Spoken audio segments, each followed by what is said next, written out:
Good afternoon, and thank you for joining us for another episode of How to Speak Maintenance. If you're joining us for the first time, once again, thank you for spending time with us. I'm always excited to have these conversations. Our discussions today are about the maintenance hiring process and processes companies use to determine skill level on an outside candidate. So my name is Jason Fine, and I'm the Maintenance Services Director at Camden Property Trust. And with me is Becca Ramadi with the TAAEF. She's the vice president there. Good morning, Becca. Good morning, Jay, or good afternoon, Jason. Yeah, it's afternoon. I always get all messed up. With us today, we have a special guest. Our guest is Sarah Lee Reyna, and she's the regional director at Indio Management. Welcome, Sarah Lee. Thank you. Welcome. So glad to have you guys. Thanks.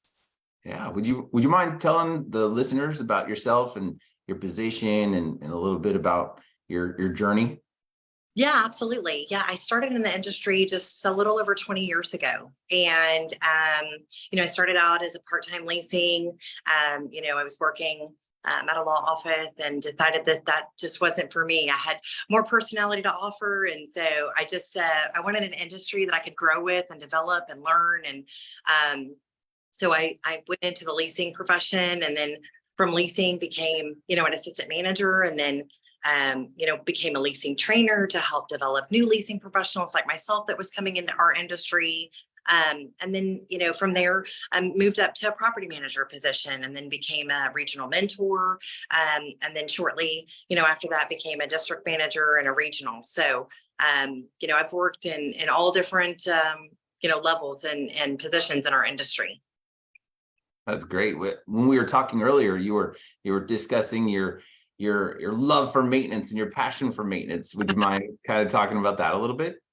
Yeah. So intermittently, while I was, trying to find out where I was going and moving in my career, I worked with, my parents in a lawnmower repair business. And, I just really enjoyed the logistics of all of that. And, maintenance guys, in working with them and developing them, like we said, when providing tests, these aptitude tests and things like that for our maintenance guys, we really look at this as really just finding that skill set level, right?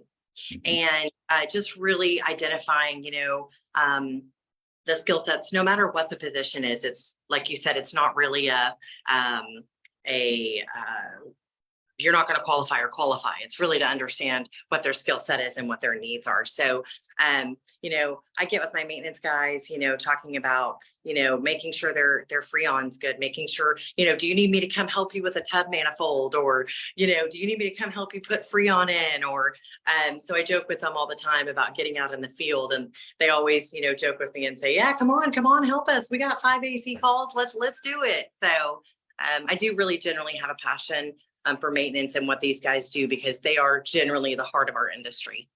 That's great. Your experience and your passion for maintenance is gonna be well for this call, because that's what we're all about, is how to connect maintenance and office and management to be able to work more productively at the site level. So I'm excited about this call. So unfortunately, our other guest, Floyd Smith, was not able to join us. So Floyd, if you're listening, I promise you we'll get you on another call. So he's a great guy, and he's going to bring a lot to these calls. So so today we're talking about the maintenance hiring process. It's a big hairy beast, if you want to call it that. A lot of companies are struggling with trying to find good candidates, and candidates that can be able to fit the needs of the community and be able to help the entire team. So I like that you brought up the maintenance aptitude test.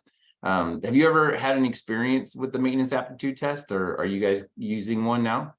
Yeah, it's actually something that, my company, Indio Management, we actually do utilize the aptitude test. We have regional maintenance directors within our company, that we have that help facilitate that with new hires or people or candidates that we might be interested in.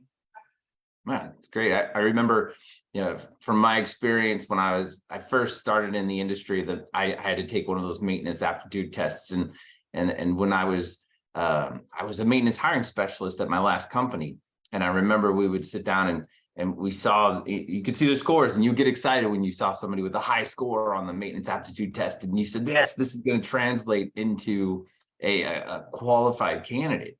And I remember And sometimes it did work out that way and sometimes it didn't. Have you ever seen that where somebody scored high? Maybe they were a good test taker and Yeah. they were able to kind of get through the test but then it didn't really translate into great hands-on experience. Yeah, 100%. I think we've all had that in our industry where somebody, takes the test and passes it with flying colors, but when they're put out on site and to test their skills to actually physically doing the work, it becomes a little bit different or handling challenges differently. Yeah. Speaks to this industry's hiring in general is that there's a lot to look at and there's a lot of different levels of what a person can bring to the industry that can go beyond a test. So I think it's important, one of the things TAA's Education Foundation and our Room to Grow campaign focuses on is bringing new talent into the industry. And so I'm here to emphasize that we don't want these tests to be, a barrier to bringing someone new in, because you might be able to teach them better skills and not have to unteach them bad habits that they may have learned at a different company. So I love what you guys are both saying about using them as a way to know what they know and don't know, rather than if they should be hired or not. I agree with you. I always like to ask this question. Do you have any maintenance interview questions that are your go-to questions when you're interviewing a maintenance candidate? Oh my goodness. I think probably, my favorite question when interviewing maintenance, whether it be a lead maintenance director, a porter, a make ready, a tech, I think probably my number one favorite question to ask them is, what is your number one skill? What is your number one asset that you believe? And what's your number one weakness? And how do we develop that? Those are good ones. Yeah. I think it's important, because everybody wants to say, oh, well, my strengths are air conditioning, or my strengths are plumbing, or, I'm really good at electrical stuff, or I can do sheetrock like, nobody. But understanding like what skills that they have to develop and, how we can help them be even better in our industry to help us be successful. Definitely. Jason, I think a lot. Do you have a favorite maintenance question to ask when hiring? I do. You get a lot of people, candidates that will come in and say, I'm universally certified. And as we all know, if you're universally certified, it doesn't mean that you have experience. The test is a lot of dates and a lot of facts, and it's not really about how to properly repair or diagnose or troubleshoot an HVAC unit. So I always like to ask the question, what are the forward wire colors on a non-heat pump thermostat, and what are their functions? And it's great because a lot of times that it'll get the person to say, I don't know. And you can tell when they're guessing. But then that's a good opportunity for you to kind of show them, look, I want to figure out what your skill level is, so then I can be able to put you in the right position. I don't want to put you at a property because we think you're an expert HVAC tech, and then all of a sudden, and I'm requiring you to do 10 HVAC repairs in a day, and now all of a sudden you got the deer in the headlights look, and you're worried, and now we've set you up to fail. So like you said, Sarah, we want to try to help you with your opportunities, and we want to help you grow. So I think that's a great question. Yeah, I think it's a lot about development right now. I think with our generation that's coming into our industry and our field, it's imperative and it's important. And I think that we have to be intentional about,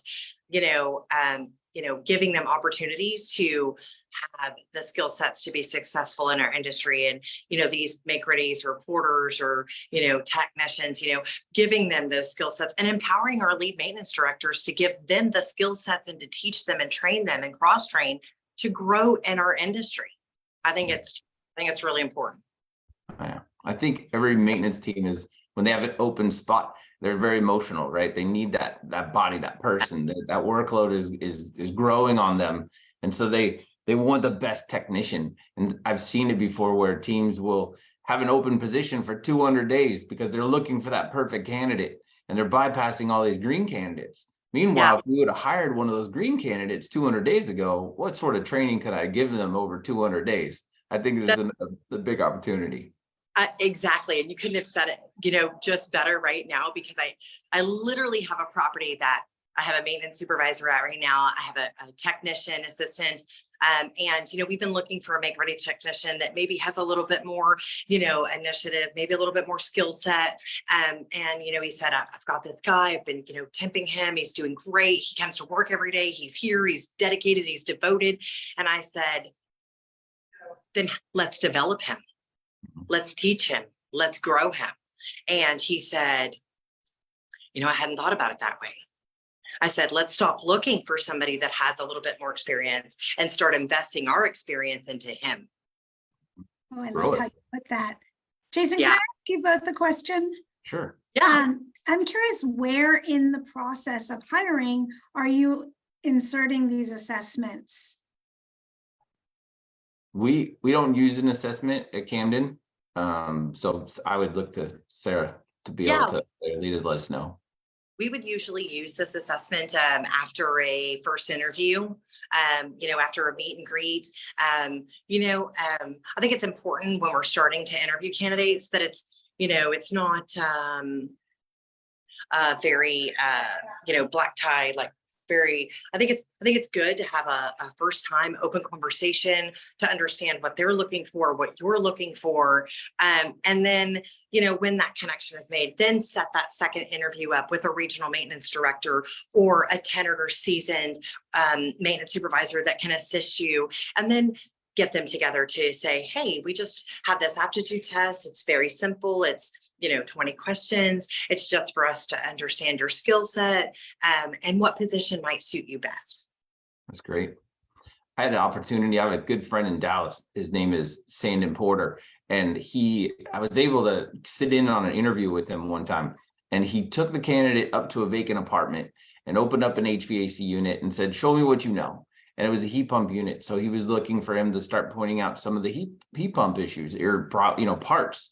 And he asked him, like, what kind of unit is this? And what do you see? And it was a great way to get the person to sit down and say, oh, I see this, I see that. And you could tell what his skill level was. So I would recommend that, highly recommend it to anybody listening, that to be able to get somebody to open up and show you their skill level, just take them in a vacant apartment and have them walk you around and identify different components in the apartment and tell them their skill level. So I love that. I think that's fantastic. And, as a company right now, with learning and developing and just teaching and having the opportunity to teach and grow our current employees and also our employees that are coming in, one thing that we're doing is we're taking it to the next level by, we have a built together apartment that we have that's going to be a test unit apartment where we're going to be able to see people's skill sets or teach or train. So we actually have a training facility that our company is actually implementing to help grow and develop not only our current employees, but our soon to come as well. Wow, I like that. I mean, it takes a lot for a company to invest that money and time and space. I mean, space is a valuable commodity, and for you to take it and turn it into a training room and it's not a rentable item. Now, all of a sudden you really need to make sure that you're utilizing that space. So are you planning on using that space to do a hands-on interview process, or is that what I heard? Yes, that's correct. Our vice president of operations and maintenance, Matt Anderson, is developing that with some of our regional maintenance directors and supervisors within our company, so that we have that training facility and training area for our teams to go in and learn and or take the opportunity to teach others. We're going to have mentors that we're going to invest in it within our company to help teach others as well. So and then, like you said, in the hiring process or in that may be an opportunity where we say, okay, here are some items, like what is your skill set? And, so, I think it's an awesome opportunity just, for the people that are here existing and the people that are coming in. And it's just another way to help our maintenance guys be successful. I love it. Hey, if Matt Anderson ever wants to be on our podcast, he is more than welcome to. I would love to talk to him and get his thoughts on his new adventure with the training center. Yeah. I'll definitely reach out to him and see if we can't get him on here. I'm sure he'd love it. Yeah.